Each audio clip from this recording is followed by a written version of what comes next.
Right. I've got the presentation, and I'm going to go really slowly so that each of you have time to try and interpret the ECGs. So we'll go to the first case detail. This is a 6-month-old baby who was apparently asymptomatic till 3 days back, and then had feeding difficulty and fast breathing for 3 days.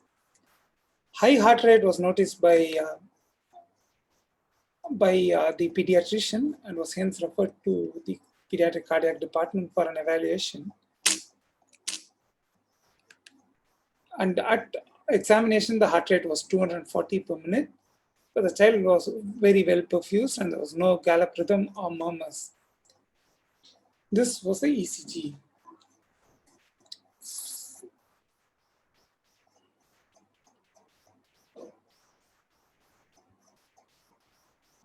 So I hope all of you had some time to see the ECG. So what we can see here is that there is a regular tachycardia. This is a standardized ECG. The heart rate is probably just below 300 per minute. It's roughly 6 small squares, so 1500 by 6 is around 250 to 270 per minute. And it's pretty regular. It's a narrow complex tachycardia, and you probably can see P waves after each QRS complex. So you can consistently see these deflections after every QRS complex. So it most likely is a short RP tachycardia. And so in a small baby, if you have a regular narrow complex short RP tachycardia, and especially if the heart rate is in the high 200s, then it most likely is AV reentrant tachycardia or SVT. And how do you treat SVT? You give adenosine. And that is what we did when we gave adenosine. The tachyarrhythmia terminated and there was return to sinus rhythm. I'll go to the next case. This is a 5-day-old neonate who presented with fast breathing and feeding difficulty since day 3 of life. The antenatal care was pretty irregular in the sense they were not booked and did not have regular follow-ups. But the baby was delivered in a hospital and the perinatal period was said to be reasonably uneventful. So when the baby came to us, the baby had cool peripheries and a really weak and thready pulse. And the heart rate was consistently 250 per minute. He also had hepatomegaly, so he was having heart failure. And this was his ECG at presentation. So what do you think is the diagnosis?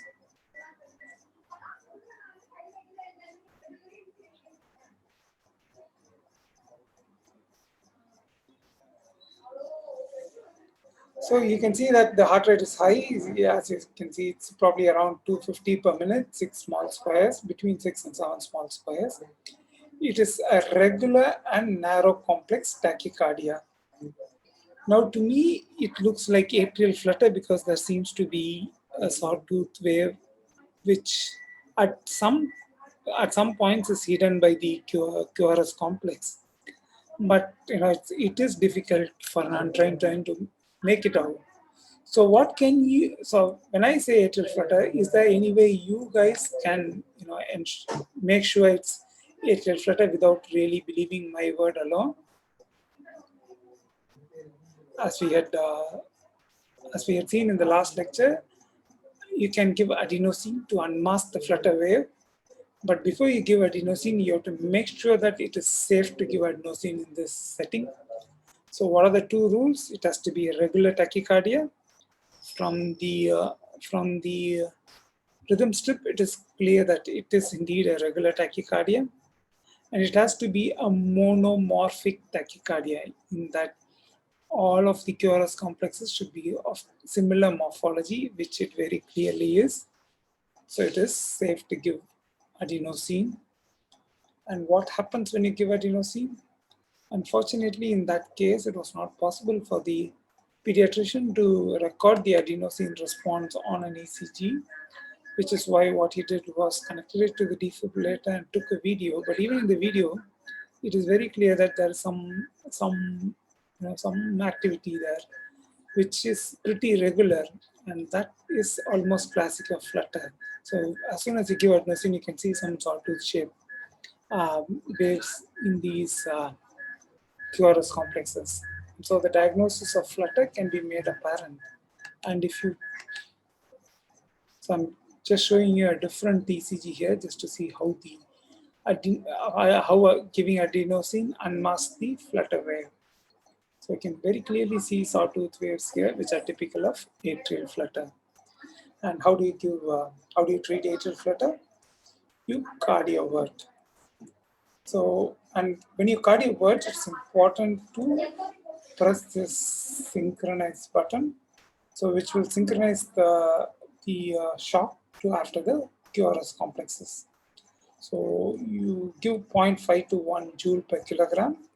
And especially in neonates, it is very, very important that you use lots of jelly, because the neonate skin is very sensitive and you can get pretty bad electrical burns from your cardioversion. So make sure that you use a lot of jelly to lubricate so that you do not cause much of skin damage. So this is that same patient, and on the defibrillator response, you can see that there was a rapid heart rate. This arrow, the small arrow which you see, is just a confirmation that the syncing is happening. So even if you press the sync button, you have to manually check on the either the printout or on the monitor that you see an arrow up on every QRS complex to confirm that synchronization has happened.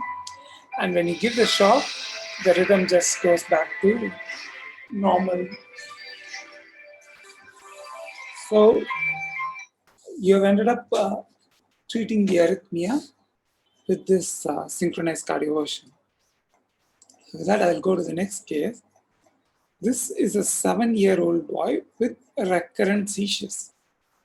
His younger sibling died suddenly at 3 years of age, but his parents are asymptomatic and there is no other family history.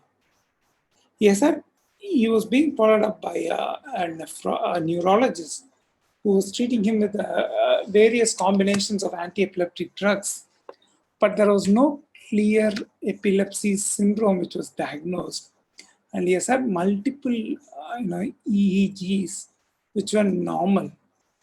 So the neurologist decided to get a prolonged EEG recording, a video EEG recording of close to half a day. Now, there's one good thing about all these prolonged EEG recordings. They have a video to see what the event is, and they also have a single lead ECG to make sure that the heart rhythm is normal during these events. And a rhythm of normality was noted. So the neurologist was not what abnormality was, but he wanted to make sure he did not miss a heart rhythm problem instead of seizures, which is why he referred him to us. And we got a Holter monitoring on the child. I'm showing a strip from the Holter recording. So in the top half of this recording, you can see a pretty regular rhythm, normal. But as you go down the strip, it becomes pretty bizarre. There's nothing you can understand from this recording. All you can say is there's something grossly wrong. So what do you think is wrong here? So we'll zoom in onto one of those really abnormal rhythms, and this is what we see. So we see a polymorphic tachycardia with a heart rate which is more than 300 per minute. And it's not just any type of polymorphic tachycardia. It is a very special type of polymorphic tachycardia, which I'll show you more clearly now. So you can see that the QRS complex are positive here, then they become negative after a point, and then they become positive again. So the QRS complexes tend to keep rotating between positive and negative. And this is what we call torsades de points, or revolving around a point. And this is a signature arrhythmia of long QT syndrome.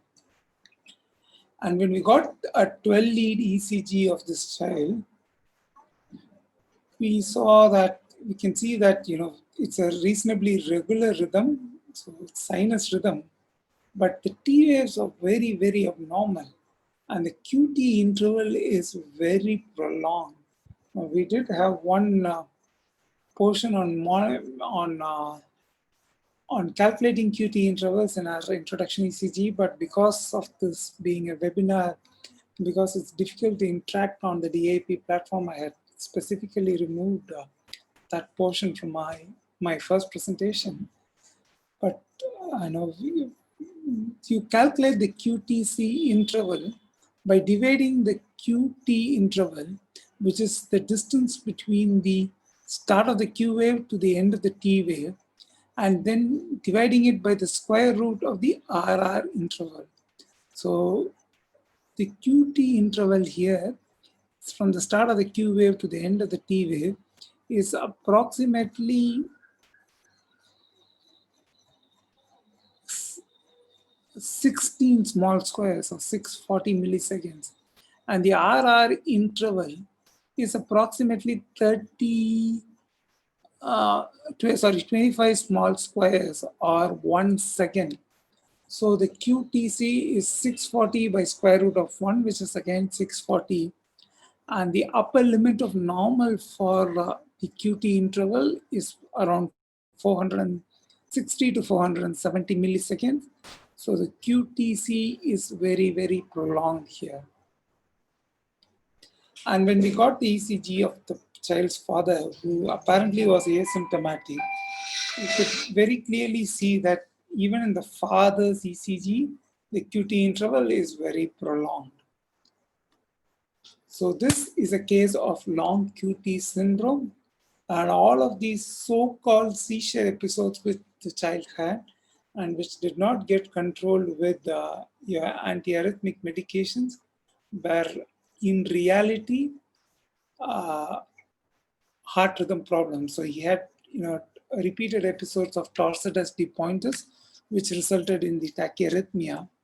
And when we changed the child to a beta blocker and started, made some lifestyle modifications, the tachyarrhythmia just completely disappeared, and he has remained well for the last 2 years. And he has not had any seizures during this intervening period. So the so-called seizures were indeed heart rhythm problems. Now I'll go on to my next case. Previously well girl who had fever and cough for 2 days, and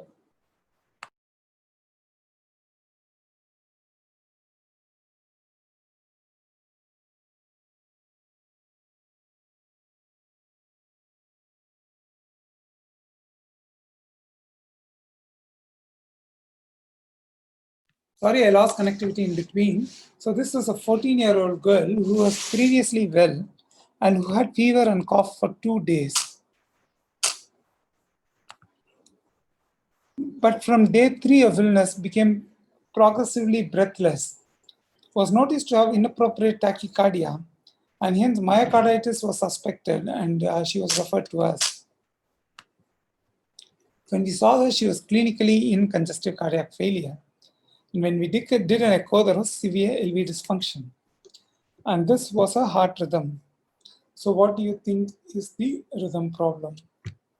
Sorry, I should have hidden the name. My apologies.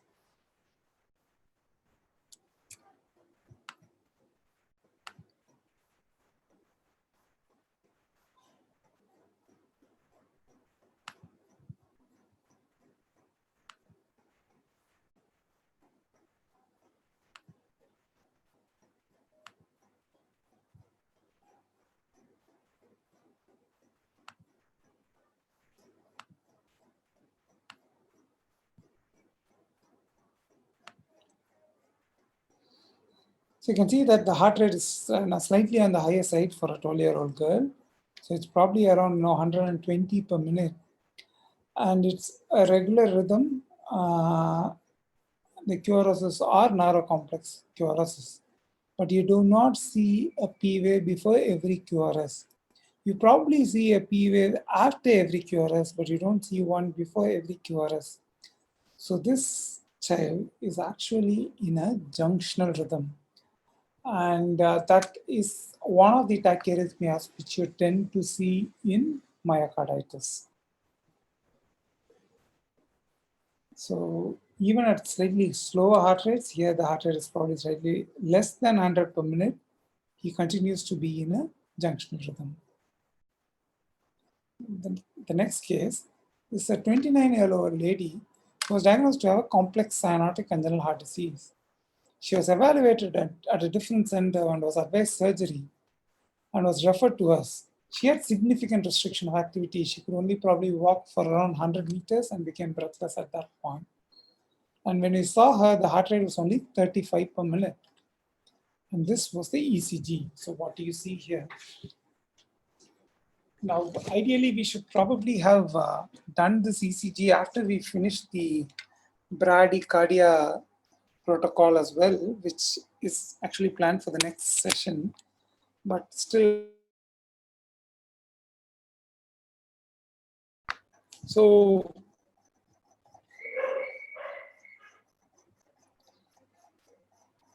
you can see that the heart rate is very slow. So there are only three, probably 1, 2, 3, 4, 5, 6, 7, 8 small squares between 8 large squares between QRS complexes. So 300 by 8 is between probably around 37.5 or something like that. So there is bradycardia, extreme bradycardia for sure. But what is more interesting is you don't see a P wave before every QRS. So you see one P wave here, which probably occurs really close to the QRS and does not explain this QRS. But in front of the other QRS complexes, you do not see any P waves at all. So this is sinus node dysfunction. So the sinus node is not resulting in atrial contraction, and the ventricle just is contracting on its own.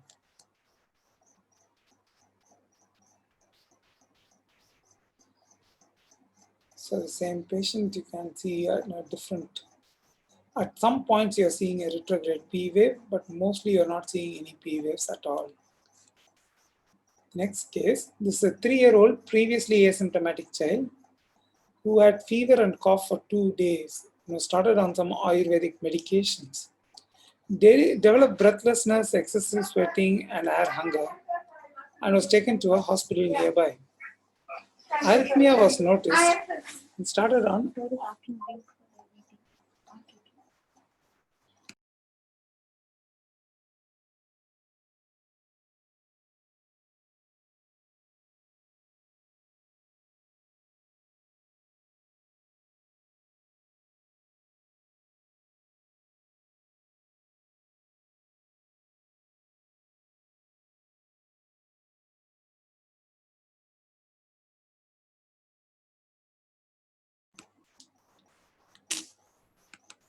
So it's referred to us for further management.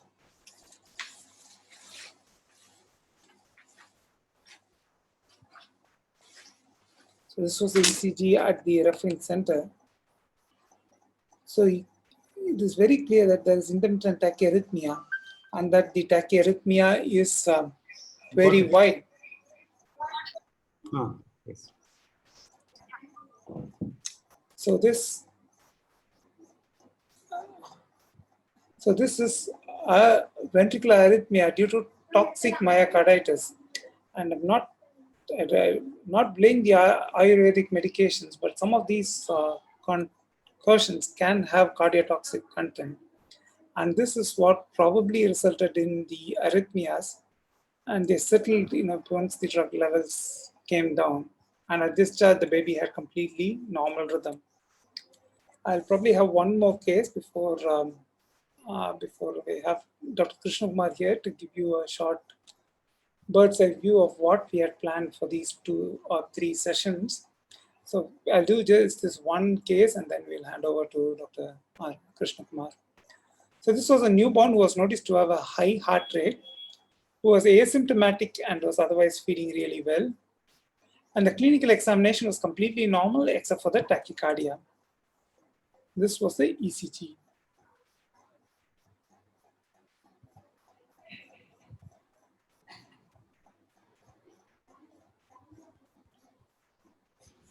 So this is a very rare tachyarrhythmia. I won't go much into the specifics of this tachyarrhythmia, but all I can, but we will try to make some sort of diagnosis here.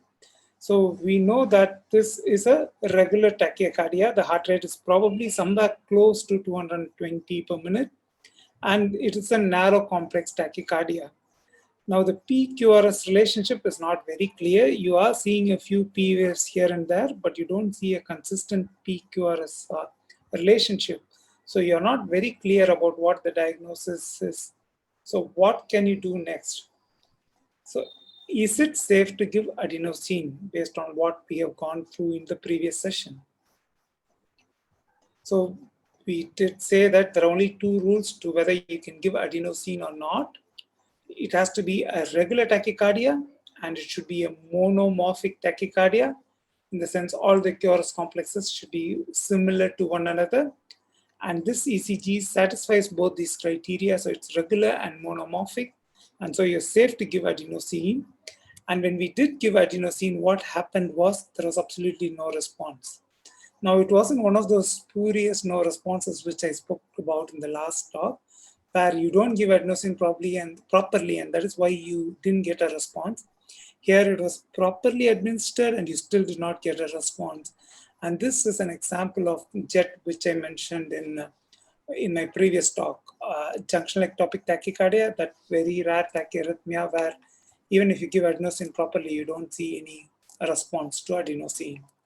So with that, I will come to the conclusion of this presentation. And Dr. Krishna Kumar is here. He is one of the... I'm sorry, Maniram, I did not receive any link. So I was actually trying the link that was given for the test runs, but I never got the actual link for the meeting. So I was struggling a little bit. For the pediatricians who are attending this, it's a very important and a very essential workshop that is designed to demystify ECGs and arrhythmias. And it's actually quite simple. If you're willing to not get intimidated by it and understand it and approach it and befriend it, you will learn. And there is actually a tremendous amount of useful, meaningful, and potentially life-saving information that is there in the ECG, particularly when you deal with arrhythmias. So if you have a tachyarrhythmia, you'll have numerous situations that will be presented where if you correctly identify and correctly manage, you can make a very significant difference to the child. And if you incorrectly manage, you can do significant harm. So for all these reasons, I would strongly encourage you to pay attention to this entire workshop. It's extremely useful and it's been very well put together by Manira. Very systematic, stage by stage, ensuring that you can really get the most out of it. There are very few avenues for you to learn ECGs in the manner that is being presented today. So I would really request you all to pay attention. The other request I have is that we record this, and I can see it's being recorded. And I also understand it's going live on YouTube. So it's very important that even if you don't pay attention, can't completely gather all the facts today, go back and listen to the recording.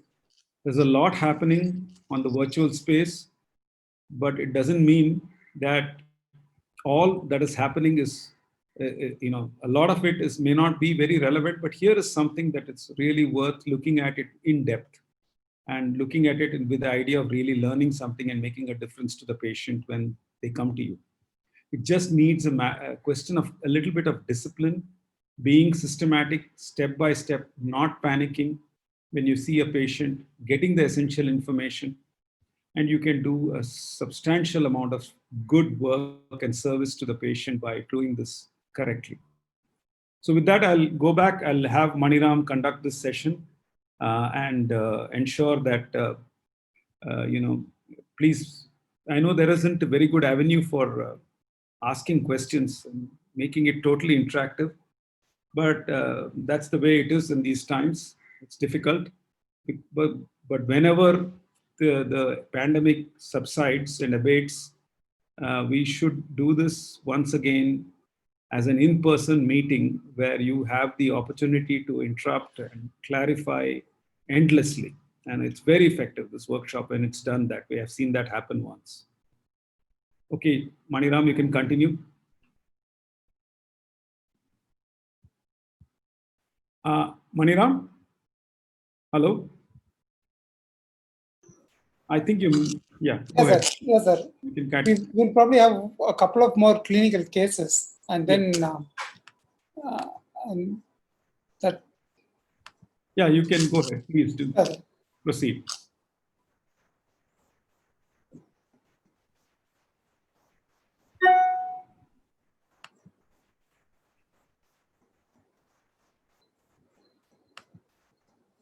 You can carry on.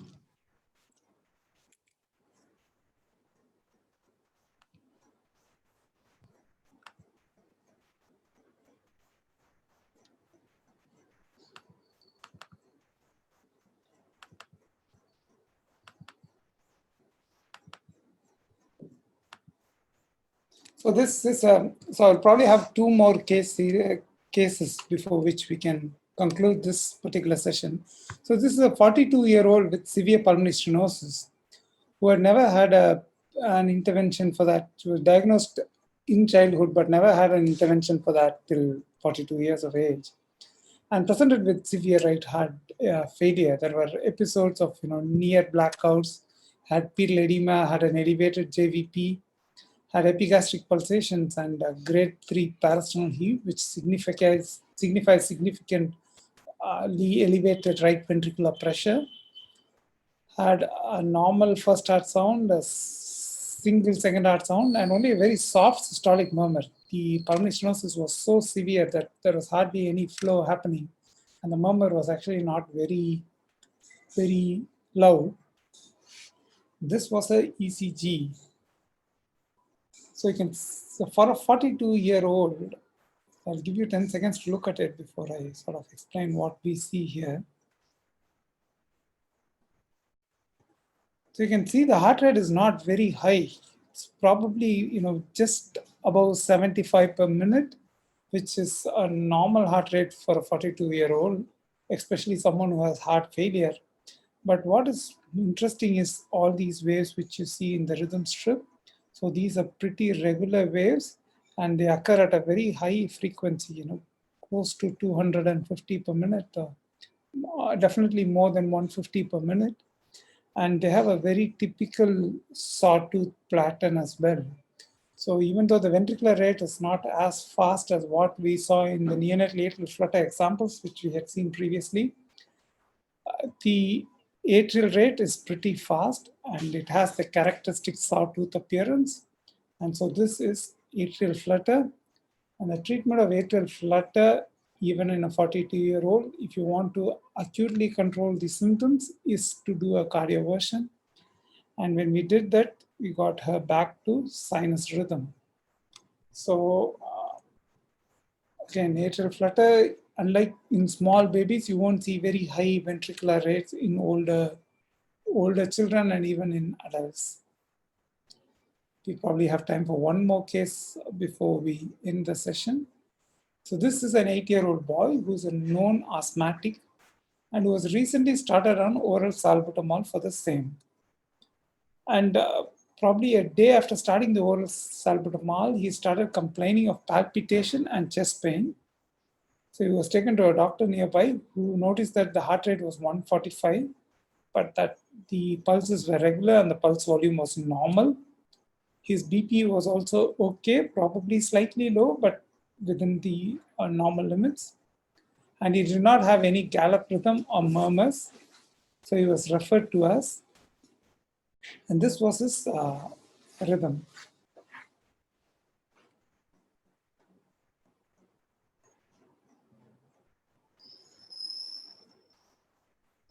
So, and you have a pretty fast heart rate. The heart rate is probably slightly below 150 per minute.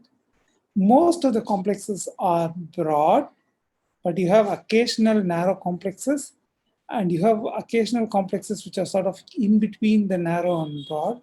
So as we saw in the uh,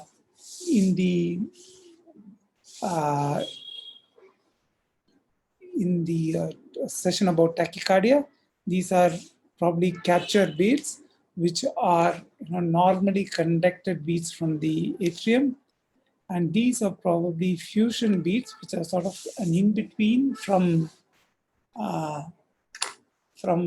the ventricular tachycardia and the capture beats. And this is diagnostic of ventricular tachycardias. So here you have one more ECG where it's almost regular tachycardia. You don't see much of a fusion. You don't see any capture beats here, but you probably do see one fusion beat in between from the same child, and the heart rate is pretty similar to what we saw in the first ECG as well. So once we started him on medications for the same, then you can see that there is some control in between. And when we continued medications for a few more days, he's got complete sinus rhythm at the end of it. So this is a ventricular tachycardia. This is what we call a right ventricular outflow tachycardia, one of those tachyarrhythmias which respond very well just to beta blockers. So with that, we'll come to the end of today's session. During the second planned session that we have, what we will do is we will present an approach to bradycardia